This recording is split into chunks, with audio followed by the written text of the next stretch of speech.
since the 1980s particularly, and with gathering pace, um, those obstacles to the mobility of capital and the national nature of capital has somewhat evaporated.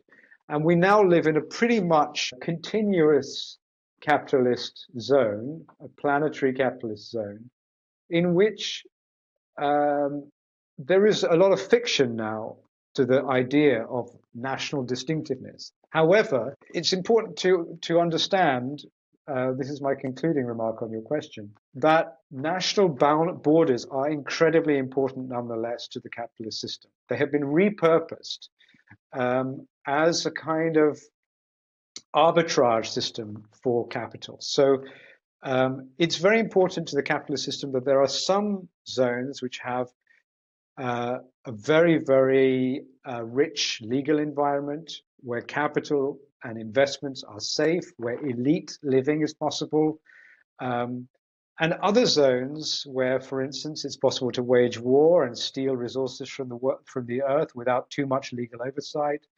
Other zones where you can dump ecological trash, you can put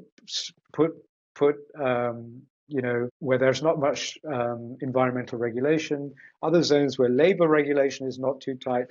All these zones need to exist for the capitalist zone to position different functions in different national territories. So today we have a single capitalist zone with a single political apparatus called the nation-state system, which is nonetheless extremely varied in terms of the types of environment that exist, because capital needs those kind of distinctions. Sometimes, in some places, it needs cheap labor. In some places, it needs strong legal protections for property, capital, corporations, etc. And all these things make up the mosaic of the capitalist system and the nation-state system working together. When you're talking about this different mosaic of capitalism and capitalist society, and capitalism manifesting in itself in a certain way, nation state has configured itself as a homogeneous political philosophy and political theory for much of what exists as states today. Even in the Western tradition, as you argued, in the socialist tradition, in the communist tradition, the ideas about these boundaries and rights and individuals are itself contested.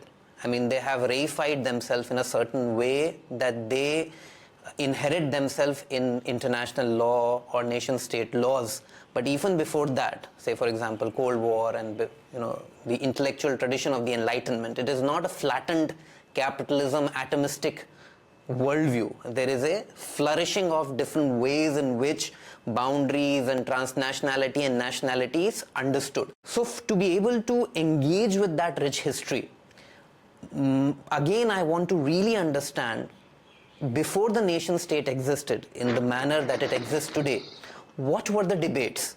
From the empire itself, the logic of the interiority of the empire, as you're arguing that to stabilize the interior, you need an exterior which can be exploited, which can be, extracted. So you, in a way, are extracting surplus from somewhere to develop rights and justice elsewhere.